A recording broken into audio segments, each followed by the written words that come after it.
Welcome to the Near Memo, a weekly conversation about search, social, and commerce. What happened, why it matters, and the implications for local. All right, so we've taken enough time with this. Hopefully you put the three of us in the good thing camp as we segue into Yes. my segment. Well, hopefully. So David, you wanted to talk about Google's introduction of AI into Google Maps. Yeah, Mike and I sort of saw the post at almost exactly the same time, and we both shared it to our private Slack channel that we use to collect stories. So Google came out with, I mean, I don't exactly know what to call it, but it's SGE inside of the Google Maps app, where you can ask a fairly conversational question where the examples that Google used in the blog post, things like, find me a vintage clothing store in San Francisco, does it have any discounts available? Is it good for kids? All of these sort of, there might be sort of a clothing store category typically in Google Maps, and then sort of attributes about the business is what this experience is designed to sort of pull out. And unfortunately, I have not gotten access to this thing yet. I'm not on Android. I'm guessing it's probably rolled out on Android I first, don't have and it either. says it rolled out to local guides, which we're all, everyone on the planet is a local guide, but obviously we're not high enough. We're not high enough on the local guide spectrum to have gotten this yet. Okay, so that's kind of the setup. I guess where I was going with this is I think that Maps actually is a much more effective place for SGE to live natively. I think it's leveraging, essentially, when it comes to Google Business Profiles, it's largely leveraging structured data. And I mean, we all, huge caveat here about the veracity of the reviews, but it's leveraging a very finite data set relative to all content across the entire web. And I think to the extent that Google has always had a relatively restrictive set of categories, right? Even today, there's only like 4,500 categories and maybe another 24 attributes of a given business. So it's a really tight model that they can train this around. And Google probably also still has some remnants of the Hotpot product somewhere in the Maps database behind the scenes, where this AI can also then personalize the results to me based on stuff that I've visited or stuff that I've left reviews for, or that friends have recommended to me, or whatever. So I think it's a really, to me, it feels like a much better surface to roll out a real SGE product, not one that's half-baked. It makes much more sense for Google to roll this out in Maps first, as opposed to organic search, where it's just the entire rest of the web. So I totally agree with that. I mean, to me, the idea that you can structure a long, very, very long tail, multi-part query that is understood and answered with some reasonable accuracy would be incredibly valuable. I am looking for a bakery that has eclairs and brioche that are made from sourdough starters, right, or whatever. And it is conceivable to me that it could answer those very complicated questions, given the data that they have and in the knowledge graph and in the less structured reviews. Well, the interesting thing, at least in observing my own behavior, is the way that I interact with ChatGPT and Bard to a lesser degree is I have a conversation with it. I mean, I treat it like a kind of a quasi person, and I talk to it in complete sentences and use pronouns and things. And so that kind of behavior, I do say thank you, in fact. I do, because I read an article that says if you're polite, it does a better job for you. It promotes all this kind of magical thinking. It promotes all this magical thinking. Like if I create an image and it's not quite right, I say, well, that image is really good, but I'd like this other part of it to be changed. Because it's confidence and it gives you your answers. In my fantasy, I believe that it'll do a better job for me. So I think the way in which people will ask questions of it might evolve, and that's a kind of interesting dimension of all of this, although I don't know what impact that would have on the data. The other thing that occurred to me, and this is probably not something that Google is thinking about, is that this could be a great place to surface local inventory, local product inventory.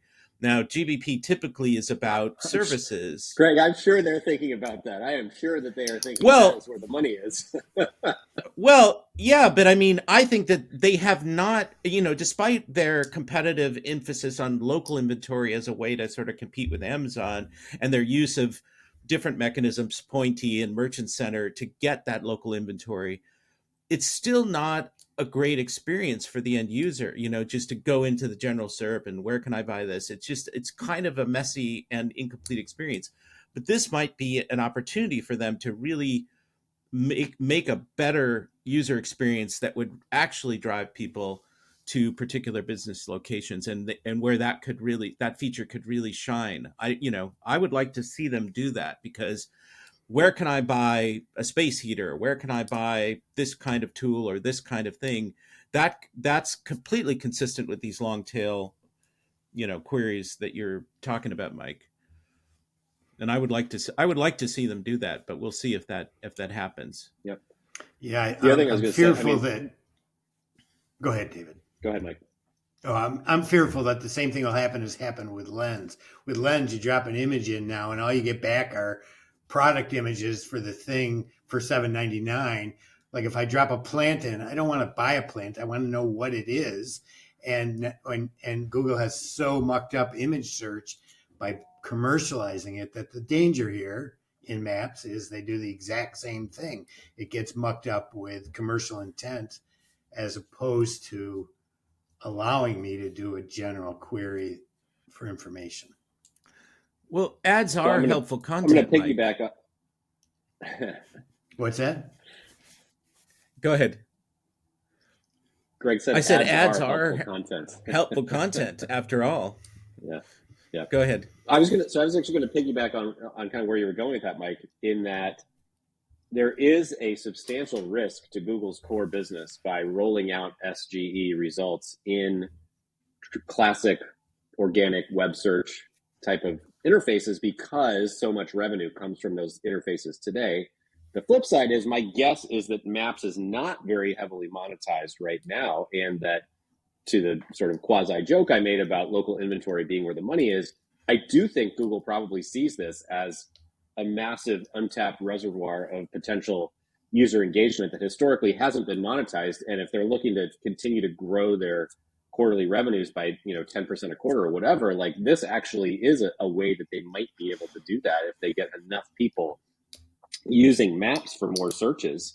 And this SGE interface, again, is not going to be cannibalizing existing revenue. Any revenue it generates is going to be additive to what they've got today. So one thing that is true, I think, is to the extent that Google makes other experiences like this, Maps SGE or Gemini, better, makes them better than the search experience in some way, they endanger traffic to the google.com domain.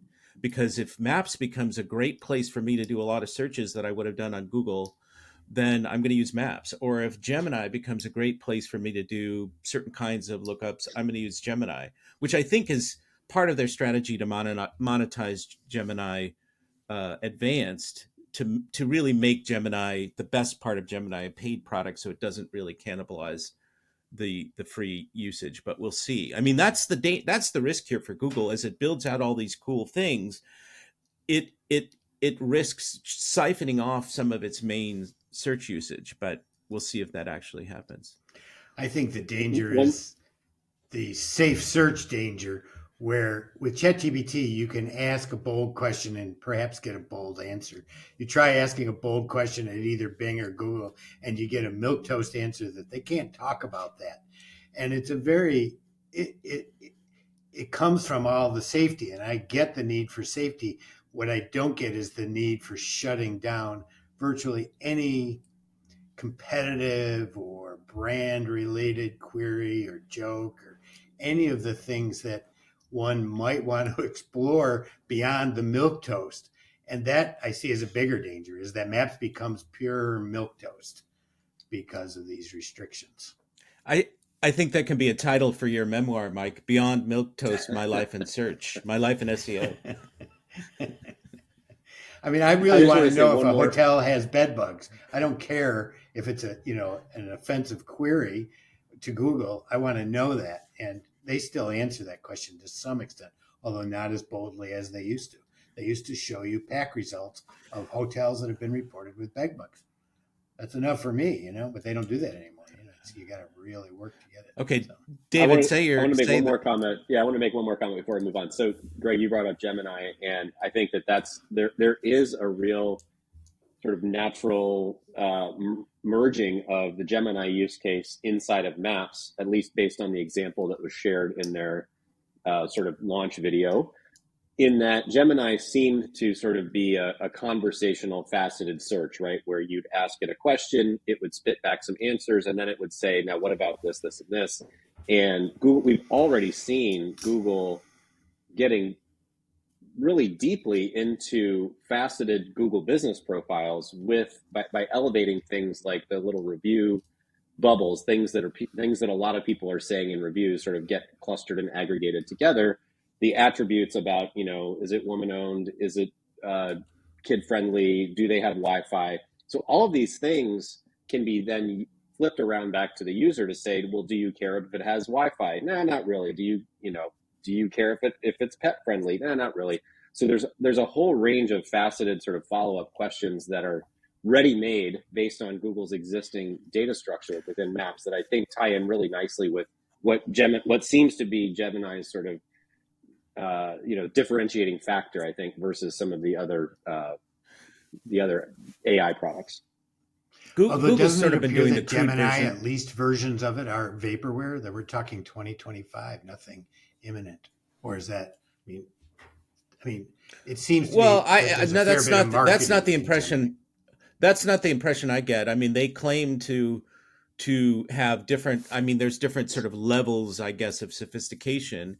And Google Advanced, which I don't think is available, maybe it's available today. I don't know, but is imminent, if not available immediately, is supposed to be based on Gemini Ultra, the highest performing version of Gemini, which, we could talk about all the branding nonsense that's sort of really kind of Google should hire confused AI to do its branding, that's for sure. Yeah, pretty much. Well, I asked Google this morning, I asked Bard, now Gemini, why did you rename Bard into Gemini?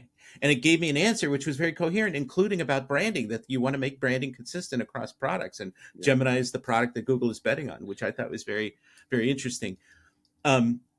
Thanks for joining David, Mike, and Greg. To stay on top of the latest developments in local, subscribe to our newsletter at nearmedia.co. We'll see you next week.